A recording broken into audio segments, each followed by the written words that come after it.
Radhe Radhe everyone. So you would have seen from the title, the topic of this video is there are no data related jobs in 2026. But is this the reality? Is this what you are believing on? Let's discuss on this topic in this video in detail. So let's start the video, and before that please do hit the like button of this video. It really motivates me to bring more useful videos for you all. Subscribe to the channel if you're new to it, and you can also follow me on Instagram LearnWidGiggs, where I regularly share job related updates.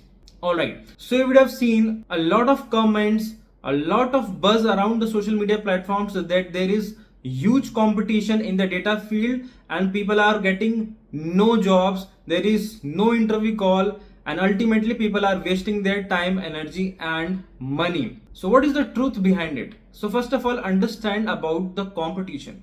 Be mentally prepared that competition is there in every field, whichever field you are choosing. Data analysis, data engineering, data science, software engineering, or testing, automation, support role, any kind of role, if you are going ahead with, you will find a lot of competition. So don't think from the competition's perspective that there will be no job for you. And secondly, let me make you understand about the competition in an easy way. Who is your actual competition and how can you make your mind peaceful about the competition and move ahead in your journey? So for example, let's say there is a data analyst vacancy in XYZ company and 1,000 applicants have applied for that role. So you will be thinking that, okay, 1,000 applicants and you are one among them, you will not get the interview call and hence you will not get the job, right? Because of the competition, right? Because so many people have applied for the same vacancy.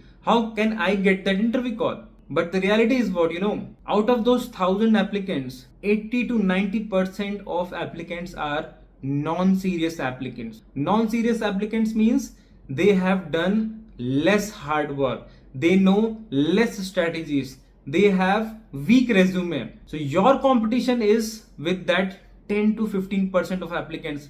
That means out of those 1,000 applicants, your effective competition is among 100 to 150 people, and then your success chances will become very much sorted, right? Because you have to compete with 150 people. So hopefully the misconception about the competition will be gone now after hearing me for these few minutes. Adding to this, the good news is that there are still data related jobs. There are still Power BI data analyst, data engineer related jobs. Companies are still hiring people, freshers, people with career gap. Everybody is getting job. But who are actually getting this job? Let's discuss on this topic. Let's discuss how to come into that 10% of freshers, how to become that top applicant. If you focus on this thing, then only you will get the job in data field. So if you are serious about this role, focus on the things which I will be telling you now. First of all, from the technical skills point of view, you should know advanced Excel, SQL,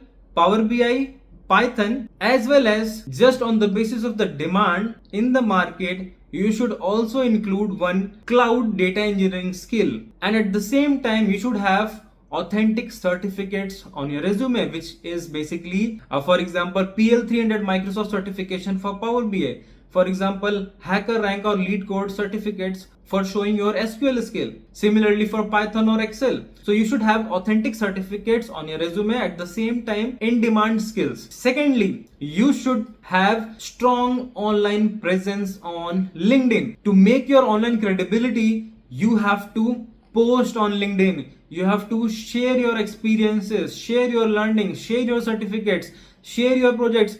Show everything, whatever you are doing on a daily basis on LinkedIn, and that's how you can create a positive image about your candidature on LinkedIn, and people will recognize you. People will have positive image about you in their mind, and at the end this will help you to get referral. Just to give you a small example, in one of the recent podcasts that I did, there was a fresher who created his online credibility and then reached out to 80 plus people on LinkedIn and requested them for referrals. Out of those 80 people, 12 people responded that they will give him the referral. And after getting referral from those 12 people, only 3 interviews got converted. Means he was only able to give 3 interviews. And out of those 3 interviews, he cracked one interview. So this is the power of LinkedIn. If you are effectively utilizing LinkedIn, you can actually get a job as a fresher also from LinkedIn. Moving on to Naukri profile. So you must be knowing that if you have to get automatic calls,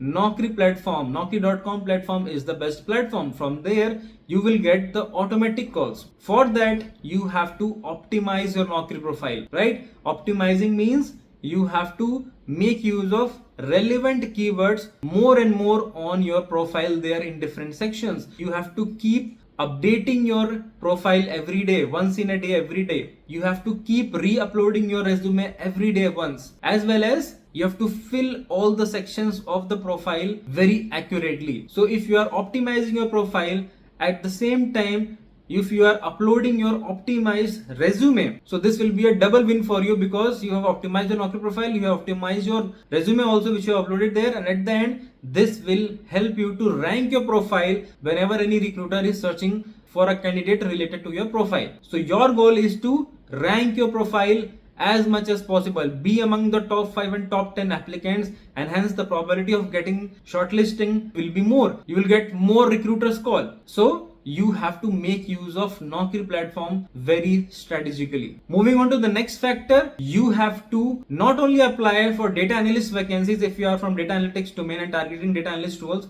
you should also apply to domain specific roles also. For example, you would have seen roles like supply chain analyst, finance analyst, credit analyst, operations analyst. So these are some roles based on specific domain. So whenever you are applying for any job and searching for any job, always search analyst in the search bar rather than directly typing Power BI or data analyst. This will increase the number of vacancies which you can explore and apply to. The next thing that you have to do is you have to target startup or analytics based companies specifically as a fresher, because if you are targeting multinational companies, big four companies, or any FANG companies, your applications will be automatically rejected. So don't invest time there. Focus on startups as well as analytic based companies from your nearby metro cities, and you can figure out, explore which are those startup analytics based companies in these cities which is hiring, and then target those companies.